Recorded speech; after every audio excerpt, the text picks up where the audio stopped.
हम देश की मातृशक्ति के साथ खड़े हैं। हम जांच के पक्ष में है, कठोर से कठोर कदम उठाएंगे। अब ये जो ड्राइवर होता है, इसके पास एक पेन ड्राइव होता है, उसमें कम से कम 2900 के करीब वीडियो होते हैं प्रज्वल रेवन्ना के। जो वीडियो थे ये बहुत ही ज़्यादा आपत्तिजनक वीडियो थे, और इन वीडियो को ड्राइवर एक नेता के पास, बीजेपी के नेता के पास ले जाते हैं, जिसका नाम होता है देवराज गोंडा। और देवराज गोंडा को यह ड्राइवर एक पेन ड्राइव की एक कॉपी दे देता है, और फिर इसके बाद जो बीजेपी के नेता हैं वो एक बड़े नेता को एक लेटर लिखते हैं बीजेपी के, और हमारे पार्टी के लिए और अलायंस के लिए बहुत ही बड़ी बात हो सकती है। कोई एक्सेप्ट करने के लिए रेडी ही नहीं होता है कि संदेशखाली में कुछ हुआ है कि नहीं। ऐसे इंसिडेंट होते हैं तो सबसे ज़्यादा कौन सफ़र करता है, बता सकते हैं आप लोग? सफ़र वह व्यक्ति करता है जिसके लिए यह होता है। 1996 के जनरल इलेक्शन में बीजेपी को बहुत अधिक सीटें मिली तो थी, लेकिन इतनी अधिक सीटें नहीं मिली थी कि वह अपनी सरकार बना सके। और वहीं दूसरी तरफ कांग्रेस यह भी नहीं चाहती कि बीजेपी की सरकार बने, और इसके लिए कांग्रेस पार्टी ने यूनाइटेड फ्रंट को सपोर्ट किया, जिसने की सरकार बनाई। और प्राइम मिनिस्टर नियुक्त होते हैं वो होते हैं एच.डी. देवगौड़े। अब जो एच.डी. देवगौड़े होते हैं, इनका कार्यकाल ज़्यादा लंबे समय तक ना होता है। अब 1991 में एच.डी. देवगौड़े की एक पॉलिटिकल पार्टी का निर्माण करते हैं, और इस पार्टी का नाम होता है जीडीएस, यानी कि जनता दल सेक्युलर। देवगौड़े के बेटे होते हैं, वो इस पार्टी को आगे की ओर ले जाते हैं, और उनके 4 बेटे होते हैं, जिसमें से अक्सर आप लोगों ने न्यूज़ में एक लोगों को देखा होगा, वो अक्सर चर्चित में रहते हैं। उनके सबसे बड़े बेटे का नाम होता है एच.डी. कुमारस्वामी, और दूसरे बेटे का नाम होता है एच.डी. रेवन्ना, और तीसरे बेटे का नाम होता है एच.डी. बालकृष्ण गौड़ा, और चौथे बेटा होते हैं, जो सबसे छोटे बेटा होते हैं, उसका नाम होता है एच.डी. रमेश। देवगौड़ा के जो दूसरे बेटे होते हैं एच.डी. रेवन्ना, इन्हीं का बेटा है प्रज्वल रेवन्ना। देखिए, जो प्रज्वल रेवन्ना जी होते हैं वो सन कॉन्स्टिट्यूट से बार बार खड़े होते हैं, और अच्छे खासे रिजल्ट देखने को मिलते हैं। और इन्हीं की फैमिली में एक 10 से 12 साल जो ड्राइवर काम करता है वो बताता है। जो ड्राइवर होता है इसका नाम होता है कार्तिक। अब जो ड्राइवर होता है वो कुछ सालों पहले इनके घर से ड्राइवरी का काम छोड़ देता है, और इसका कहना होता है कि जो रेवन्ना फैमिली थी वह इनके साथ अच्छे से व्यवहार या बिहेव नहीं करती थी। अब ये जो कार्तिक ड्राइवर होता है उसके पास एक पेन ड्राइव होता है। इसका कहना होता है कि इस पेन ड्राइव के अंदर बहुत सारे वीडियोज़ हैं, जो कि कम से कम 2900 के समथिंग वीडियो है। इसमें जो वीडियो है वो प्रज्वल रेवन्ना जी के वीडियो हैं, जो कि बहुत ही आपत्तिजनक वीडियो। और इस वीडियो में जो महिलाएं हैं वो कुछ पॉलिटिकल बेसिस से आती थी इनके पास, और कुछ ऐसी भी महिलाएं थी जो अलग अलग काम के बेसिस से आती थी। और यह एक ड्राइवर बीजेपी के बड़े नेता के पास जाता है और इस पेन ड्राइव को ले जाता है, जिनका नाम होता है देवराज गोंडा, और जो बीजेपी के नेता के साथ साथ एक एडवोकेट भी हैं। ड्राइवर का कहना होता है कि मैंने देवराज गोंडा से इसलिए बात की क्योंकि 10 से 12 साल से उन्होंने ड्राइविंग का काम किया है, तो उनको पता है कि जो जीडीएस पॉलिटिकल पार्टी है और जो कांग्रेस पॉलिटिकल पार्टी है, इन दोनों के बीच में किस तरह का रिलेशन है, और इनके बीच में कैसे बातचीत होती है, और कांग्रेस और जीडीएस के बीच में कितना बनता है। और इसलिए वो कांग्रेस के पास न जाकर वो देवराज गोंडा के पास आता है, और ये बात बीजेपी के नेता को बताता है। अब ये जो सब हुआ था वो हुआ था 1 साल पहले, यानी कि 2023 में। अब हम जाते हैं यानी कि 2019 में इलेक्शन होने ही वाले थे। तो उस समय में जो चीफ मिनिस्टर अभी हैं कर्नाटका के सिद्धारमैया जी, उन्होंने भी ट्वीट किया था कि आप लोग प्रज्वल रेवन्ना को वोट करें, वो बहुत ही अच्छा नेता है, और आप सभी लोग प्रज्वल रेवन्ना को ही वोट करें। और जो उनका ट्वीट था इसके आप लोग पढ़ सकते हैं कि जो वो प्रज्वल रेवन्ना के लिए कैंपेन कर रहे थे, और कांग्रेस पार्टी और जीडीएस के साथ में इलेक्शन इसलिए लड़ा था कि 2018 में जब कर्नाटका के अंदर इलेक्शन हुए थे, उसमें ना ही जीडीएस को पूर्ण बहुमत मिला था, और ना ही कांग्रेस को पूर्ण बहुमत मिला था, और ना ही बीजेपी को पूर्ण बहुमत मिला था। तो उस समय जीडीएस और कांग्रेस ने मिलकर सरकार बनाई थी। ये 2019 में कांग्रेस और जीडीएस मिलकर लोकसभा के लिए साथ में लड़ते हैं। इसलिए सिद्धरामैया जी ने कर्नाटका के प्रज्वल रेवन्ना के लिए कैंपेन किया था। और इसके बाद आगे सन 2019 में जुलाई के महीने में कांग्रेस और जीडीएस का एयरलाइंस टूट जाता है। इसके ऊपर जो जीडीएस होती है उसका कहना होता है कि जो कांग्रेस पार्टी उन्हें काम नहीं करने दे रही है, इसलिए हम अपना एयरलाइंस कांग्रेस के साथ तोड़ रहे हैं। अब हम जाते हैं उस समय यानी कि 2023 में, जो कि वो ड्राइवर होता है वो कहता है कि वो देवराज गोंडा से कहता है कि प्रज्वल रेवन्ना जी ने बहुत ही ज़्यादा दुष्कर्म किए हैं मेरे साथ और उन लड़कियों के साथ, इसलिए सबको न्याय मिलना चाहिए। इसलिए देवराज गौड़ा कहते हैं कि जो हम लोग यदि कोर्ट से जाएंगे तो हमें बहुत ही ज़्यादा टाइम लगेगा, इसलिए जो पेन ड्राइव है वो मुझे दे दो, मैं दूसरे तरीके से उसे काम करता हूँ। इस वाले मामले में थोड़ा कॉम्प्लीमेंट है, कहीं पे कुछ लिखा है तो कहीं पे कुछ लिखा है, लेकिन देवराज गौड़ा को वह ड्राइवर पेन ड्राइव की एक फ़ोटो दे देता है या कॉपी दे देता है। अब देवराज गौड़ा जो बीजेपी के सीनियर नेता होते हैं वो एक लेटर्स लिखते हैं कि जो प्रज्वल रेवन्ना है, इससे हमारा जीडीएस के साथ एयरलाइंस है, इसको हमें टिकट नहीं देना चाहिए, क्योंकि इसके बारे में बहुत सारी चीज़ें निकल कर आ रही हैं। एक व्यक्ति के पास एक पेन ड्राइव में बहुत से एविडेंस है, बहुत ज़्यादा वीडियो आपत्तिजनक हैं, जो कि यदि हम इनको टिकट देते हैं तो कुछ चीज़ें ऐसे सामने आती हैं, वो हमारे एयरलाइंस के लिए बहुत ही बुरा हो सकता है। एक्चुअली में कि देवराज गौड़ा को जो पेन ड्राइव दी गई थी, या तो वो पेन ड्राइव दी गई थी कि उसकी कॉपी दी गई थी, इसी में थोड़ा कंफ्यूज है।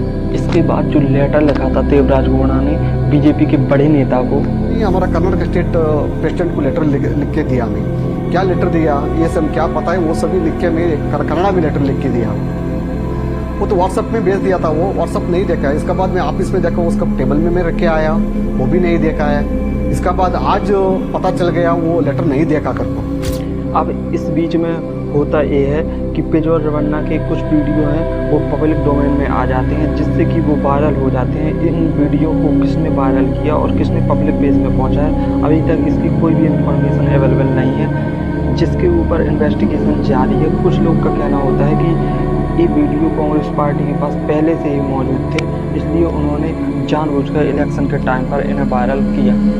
अब ये वीडियो बहुत ज़्यादा पब्लिक पेज पर वायरल होने लगता है, तो जो प्रज्वल रेवन्ना होते हैं वो कोर्ट में जाते हैं और कहते हैं कि मेरी छवि को ख़राब किया जा रहा है। तो वहाँ से ऑर्डर आता है, कोर्ट से ऑर्डर आता है कि उस ड्राइवर से बोला जाता है कि जो भी आपके पास सबूत हैं वो सबूत कोर्ट में पेश करो, और इन पर कोर्ट स्टे ऑर्डर लगा देता है। और फिर वो ड्राइवर बीजेपी के नेता के पास जाता है और उनसे बोलता है, देवराज गौड़ा के पास जाता है और कहता है कि वो वीडियोस की कॉपी मुझे दे दो या पेन ड्राइव मुझे दे दो। तो देवराज गौड़ा कहते हैं कि जो बताते हैं कि यह जो ड्राइवर होता है इसने ये वाली पेन ड्राइव कांग्रेस के नेता के पास पहुंचाया है और इन्होंने बहुत ही ज़्यादा फैलाया है इसको। ड्राइवर का कहना होता है कि मैंने ये वीडियो कांग्रेस के पार्टी को नहीं दिए हैं, मैंने सिर्फ ये वीडियो सिर्फ देवराज गौड़ा को ही दिए हैं और किसी को भी नहीं। ट्विस्ट यहाँ पर है कि 2023 में जब इतनी सारी चीज़ें चल रही हैं, तो 2023 में जो कांग्रेस की सरकार है, गवर्नमेंट है, तो आपको लगता नहीं है कि इसकी जानकारी कांग्रेस की गवर्नमेंट के पास कुछ ना कुछ होगी?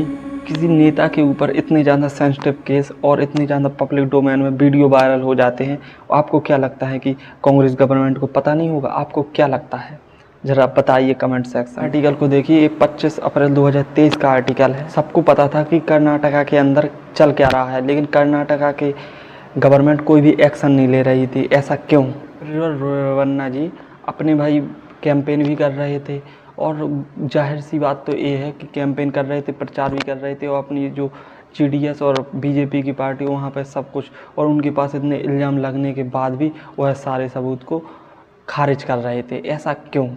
और गौर करने की बात यह है कि ये जो वीडियो थे वो पहले से ही सर्कुलेट हो गए थे। अब 26 अप्रैल 2024 को प्रज्वल रेवन्ना अपना वोट भी कास्ट करते हैं। 26 अप्रैल 2024 को कर्नाटका की गवर्नमेंट एक एसआईटी का गठन करती है, जो कि इस पूरे मामले की छानबीन करेगा। बीच एक न्यूज आता है कि प्रज्वल रेवन्ना तो जर्मनी जा चुके हैं, और उस समय कैंपेन चल रहा था, तो जीडीएस के लिए बीजेपी ने भी उस समय के कैंपेन किया था और वोट मांगे हैं। अब बात यहाँ पर आ जाती है कि अब कांग्रेस के नेता और अपोजिट के जितने भी नेता थे वह बता रहे हैं कि जो प्रज्वल रेवन्ना की भागने में मदद की वो नरेंद्र मोदी जी और बीजेपी ने भागने में मदद की है। अब मैं आपसे एक क्वेश्चन पूछता हूँ, अभी इस समय में कांग्रेस की गवर्नमेंट है और 1 साल पहले से ये मामला चल रहा है और कर्नाटक के अंदर कांग्रेस की सरकार है। और अब यहाँ पे बात यहाँ पे आ जाती है कि भाई आखिरकार भगाने में मदद किसने की उसकी?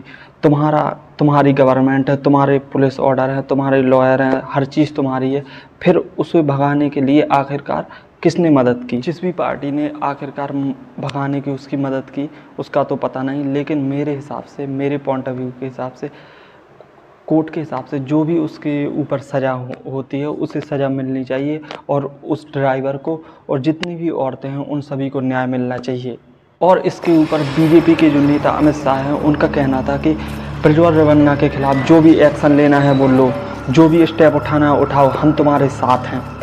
और उनका कहना था, सुनिए आप ही लोग। उनका बचाता है। देखिए, श्री रेवन्ना का जो समाचार पत्रों में और चैनलों में चल रहा है वो बिल्कुल आघातजनक है। ऐसा सहन किया ही नहीं जा सकता। और भारतीय जनता पार्टी का स्टैंड बहुत स्पष्ट है। हम देश की मातृशक्ति के साथ खड़े हैं, देश की नारी शक्ति के साथ खड़े हैं। नरेंद्र मोदी जी का पूरे देश को एक कमिटमेंट है कि कहीं पर भी मातृशक्ति के अपमान को सहन नहीं किया जाए। और अब तक कार्यवाही कांग्रेस पार्टी ने क्यों नहीं की? कार्यवाही हमने नहीं करनी है। ये लॉ एंड ऑर्डर का इश्यू स्टेट का इश्यू है और हमारे साथी दल जेडीएस ने भी उन पर कदम उठाने की घोषणा की है। आज शायद उनकी कोर कमेटी की मीटिंग है और कदम उठाए भी जाएंगे। कहीं पर कोई स्थान नहीं होना चाहिए, कठोर से कठोर कदम उठाने चाहिए। ये भारतीय जनता पार्टी का स्टैंड अफर है और उसमें कोई कंफ्यूजन भारतीय जनता पार्टी में किसी स्तर पर नहीं है। हम महिला शक्ति के अपमान का, मातृशक्ति के अपमान का घोर निंदा करते हैं। अब ऐसा ही सिमिलर सेक्शन वेस्ट बंगाल के संदेश खली में हुआ था। आप लोगों को याद है? नहीं तो मैं याद करवाऊँ। अभी आप लोगों ने कभी नोटिस किया कि किसी भी लीडर ने संदेश खली के ऊपर बोला हो? इतनी सारी महिलाओं ने धरना दिया था कि जो हमारे साथ हो रहा है वो गलत हो रहा है, लेकिन किसी ने एक्सेप्ट किया? किसी ने कुछ किया? कुछ नहीं किया। जहाँ तक कि ईडी के पास भी अटैक हुआ, लेकिन किसी भी ऑपोजिशन ने कुछ कहा? आज तक नहीं कहा, ना ही बोले। ऑपोजिशन ने यही बोला कि जो भी कल्पिट है उसे भाई सज़ा मिलनी चाहिए, वहाँ की जांच होना चाहिए। कुछ भी नहीं कहा, ना ही कुछ मुद्दा किया। और इन लोगों ने एक्सेप्ट तक नहीं किया कि संदेश खली में कुछ हुआ है महिलाओं के साथ। यहाँ तक कि अपोजिशन के कुछ नेता हैं तो वो ये भी कह रहे थे कि संदेश खली में जो हो रहा है वहाँ की महिलाएं झूठ बोल रही हैं और नेताओं को बदनाम कर रही हैं। मेरा यहाँ पर किसी भी क्राइम को मतलब ये कंपेयर करने का मतलब नहीं है दोनों में से क्राइम से। मेरा सिर्फ ये मतलब है कि सिर्फ जिसको गलत हुआ है तो उसको न्याय मिलना चाहिए। आप लोगों को पता है कि इन सब जिसके पास घटना होती है तो सफ़र कौन करता है? सफ़र करता है हम और आप जैसे लोग, एक कॉमन लोग। और इन लोगों को कुछ भी नहीं होता है, चाहे वो गवर्नमेंट हो, चाहे रूलिंग गवर्नमेंट हो, चाहे अपोजिशन वाला हो, उसे सब लोगों को एक्सेप्ट करना चाहिए और स्टेप उठाना चाहिए इन गलत चीज़ों के लिए। और जो भी स्टेप उठाना चाहिए और जो भी दोषी है उन्हें कड़ी से कड़ी सज़ा मिलना चाहिए। मेरा सिर्फ इतना कहना है। बहुत सारे इन्फ्लुएंसर होंगे जो कि मणिपुर के ऊपर भी वीडियो बनाया और इसके ऊपर भी वीडियो बनाएंगे, और बहुत सारे इंसिडेंट होंगे उन पर भी वीडियो बनाएंगे, लेकिन आज तक उन्होंने ये वीडियो नहीं बनाया कि संदेश खली के ऊपर क्या हुआ और क्यों हुआ। मणिपुर